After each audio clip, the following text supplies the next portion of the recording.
일본 언론들이 결국 큰 실수를 저지르고 말았습니다. 전 세계에서 일본과 한국을 비교하는 분위기에 한국 측도 이에 당황한 눈치인데요. 이 때문에 일본에서는 사회에 큰 혼란을 불러올 것을 우려하고 있습니다. 어떤 일인지 살펴보겠습니다. 25명의 목숨을 앗아간 일본 오사카의 방화 사건이 사회를 향해 범죄의 보도를 어디까지 하는 것이 적절한지에 관한 질문을 던지고 있습니다. 보도는 불특정 다수를 노린 방화에 취약한 구조적 문제를 드러내고 있으나 한편으로는 상세한 정보가 모방 범죄의 계기가 될 수도 있다는 우려도 있습니다. 다니모토 모리오 용의자가 이달 17일 다니던 병원에 휘발유를 가져가 불을 지르면서 25명의 목숨을 잃었는데 일본 언론은 사건 발생 전 그의 행적 등에 관해 매우 상세하게 전하고 있습니다. 예를 들어 다니모토가 범행에 사용한 휘발유를 어떻게 입수했는지를 추정할 수 있는 내용을 소개했습니다. 36명의 사망자가 발생한 2019년 7월 교토 애니메이션 스튜디오 방화 사건 후 일본 당국은 휘발유가 범죄에 악용될 가능성을 줄이기 위해 판매 관련 규제를 강화했는데 범행을 작정한 이들을 막기는 어렵다는 점이 분명해진 것입니다. 일본 언론은 다니모토가 화재 진화를 방해하거나 인명피해 규모를 키우기 위해 사전에 취한 것으로 추정되는 조치에 관해서도 사건 수사와 관계 있는 이들을 취재원으로 삼아 구체적으로 보도했습니다. 사실상 범죄를 저지르는 방법을 언론이 알려주고 있다는 겁니다. 일련의 보도는 다수의 인명이 희생된 사건에 관한 시민의 알 권리를 충족하고 제도의 미비점이나 구조적 문제점을 일깨우는 역할을 하고 있습니다. 하지만 범행 수법에 관한 상세한 보도가 악용될 가능성도 우려되고 있는 것입니다.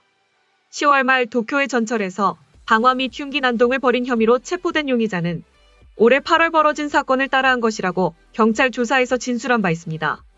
다니모토 역시 다른 사건을 모방했을 가능성이 주목됩니다. 그의 집에서는 교토 애니메이션 방화 사건을 다룬 신문 기사가 발견됐습니다. 저술가로 활동하는 아사노 게니치 전 도시샤대 대학원 교수는 일본에서는 모방 범죄가 끊이지 않는다면서 자세한 수법 등이 보도되는 것을 자극받아 자신도 같은 수법으로 해보려고 생각하는 사람이 나온다고 말했습니다. 그는 경찰이 용의자의 이름을 공표해 일제히 실명 보도가 이뤄진 것에 관해 이번 사건처럼 죽음을 각오한 범행에 이른 경우 실명 공개에 의한 사회적 제재는 의미가 없다고 지적했습니다. 일본 경찰은 통상 피의자 용의자를 체포한 후 이름을 공개하며 총기를 소지하고 도주하는 등 타인에게 위해를 가할 위험이 큰 사례 등 제한적인 경우에만 체포영장을 발부받기 전에 공표합니다. 다니모토는 화재로 중태에 빠졌습니다. 오사카부 경찰본부 측은 사안이 중대하고 피해자나 유족이 용의자 특정을 원하고 있으며 다니모토가 중태가 아니었다면 체포영장을 청구할 단계까지 수사가 진행됐다는 취지로 현지 언론에 설명한 것으로 전해졌습니다. 사건 취재 경험이 풍부한 교도통신 기자 출신 저널리스트 아오키 오사무 씨는 일본 언론이 구조적 전통적으로 경찰이나 사건 사고 취재에 많은 인력을 투입하고 있으며 이번 보도 행태가 과잉이라고 생각된다면서도 다만 일괄적으로 말하기 어려운 부분도 있다고 언급했습니다. 그는 용의자가 처했던 어려운 환경이나 마음의 병을 치료하는 병원에 아주 많은 사람이 찾아온다는 점 등 일본 사회가 안고 있는 문제가 이번 사건 보도로 조명된 측면도 있다면서 사건 사고 보도는 어떤 의미에서 사회의 모순이나 뒤틀림을 비추는 거울이라고 덧붙였습니다. 이에 대해 전문가들 사이에선 사실상 범죄로 이어질 기밀 자료를 전 세계로 뿌리는 셈이라며 알 권리의 암적인 면이 극대화된 사례다라고 분석했습니다. 또 전 세계의 언론들도 한국과 같은 타국의 소식에 대해 큰 관심을 두고 있다. 한국의 각종 범죄 보도는 물론 최근 검열 이슈까지 보도된다라며 기사에서 본국과 비교하며 확실히 좋은 방안인데 범죄율이 줄겠어라는 댓글을 가끔 접하게 될 때면 우리 정부도 국민도 많은 생각을 하게끔 하는 발언으로 추측됐다라고 바라봤습니다. 한편 한국 미디어 매체에 대한 우려의 목소리가 나오기도 했습니다. 특정 컨텐츠 흥행 시 연령층을 고려하지 않은 광고물을 쉽게 접할 수 있는 점을 경계해야 한다. 특히 요즘 각종 광고에서 오징어 게임의 마크가 무분별하게 쓰여지고 있다. 그 광고를 접한 청소년들과 심지어 아동들의 궁금증을 유발하여 시청에까지 이르게 만든다라고 비판했습니다. 이어 기술의 발전으로 곳곳에서 정보를 접하기 쉬운 만큼 각 가정에서도 자녀들의 시청에 각별히 유의해야 한다라고 덧붙였습니다. 다음은 해당 소식을 접한 일본 네티즌들의 반응입니다. 그렇다고 죗값에는 변함이 없다. 숙연하게 추진해야 한다.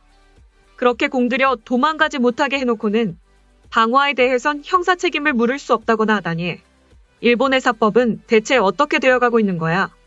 3일 정도 의식이 돌아오지 않았던 경험이 있다. 뇌가 살아있으면 링거 바늘의 통증 등 신체에 대한 자극은 뇌로 전달될 수 있다. 무의식인 상태여도 결코 깨어나지 않는 꿈속에선 알 수 없는 둔탁한 통증이 계속된다. 생지옥이겠지? 방화로 20명 이상의 목숨을 앗아놓고 형사 책임을 물을 수 없다면 제도에 문제가 있다.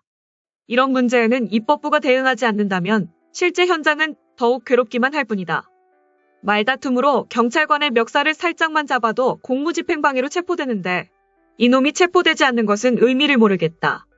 범인이 이대로 식물인간 상태가 되었을 경우 그 생명 유지는 어떻게 하려는 것일까? 누가 무엇을 위해 그놈의 일상 케어를 하며 그 비용은 도대체 누가 부담하는 건지, 생명 유지를 중지하는 경우는 누가 언제 장치를 분리할 거고 그 법적 근거를 어디서 찾을 거냐? 심신미약이나 정신질환으로 불기소되는 것이라면 범행 당시의 상태는 어떻게 설명할 겁니까? 동기는 불명확해도 신문의 스크랩이나 가솔린 구입 시 사용 목적의 허위 신고 등 당시 상황 증거에 의해서 죄를 물을 수 있는 게 아닙니까? 과정이 아니라 결과를 사람들에게 알려주십시오. 과정은 자극적일 뿐입니다. 이럴 땐 난국에 대충 보도하는 언론이 나은 건가? 지금 우리 기사는 일본 청소년들이 따라 하기 딱 좋아 보입니다만 범행 전의 행동을 조사하면 어느 정도 판단할 수 있을 것 같은데 그런 건 조사 안 하고 이미 나와 있는 건 뭐하러 보도하는 겁니까? 모방하는 자가 나타날지도 모릅니다. 이런 걸 없애기 위해서라도 재판에서 진실을 밝히는 게 중요해요. 정신이 그렇게 된 것은 스스로 사건을 저지른 뒤일 것이다. 그래도 형사 책임은 물을 수 없다니 참으로 우스운 일이다. 어쨌든 지금 범인은 세금으로 치료한다는 거다. 돌아가신 분이나 그 외 피해자의 분들에게는 이 범인으로부터의 보상 등은 일절 없다. 구할 필요가 있을까? 살릴 필요가 있을까? 심히 의문스럽습니다. 언론들은 이런 주제에 대해 토론이나 제대로 해보세요. 형사 책임을 물을 수 없다면 사형으로 부탁합니다. 결코 세상에 내놓아서는 안 된다. 세간에서 이 말을 하면 지독한 사람이라고 생각할지도 모르지만 자신의 집 근처에 이사하게 되면 안심하고 살 수 없게 될 겁니다. 만약 범인이 식물인간 상태에 빠졌을 때 생명 유지에 대한 판단은 누가 할 것인지 난 그게 제일 궁금합니다. 지금까지 일본 언론을 통해 방화 범죄 소식을 접한 일본 네티즌들의 반응이었습니다. 내용 유익하셨다면 구독과 좋아요, 알림 설정 꼭 부탁드립니다. 여러분의 작은 행동 하나가 대한민국의 국격을 높입니다. 이 세상 모든 소식을 담은 올인박스는 내일도 최선을 다하겠습니다. 감사합니다.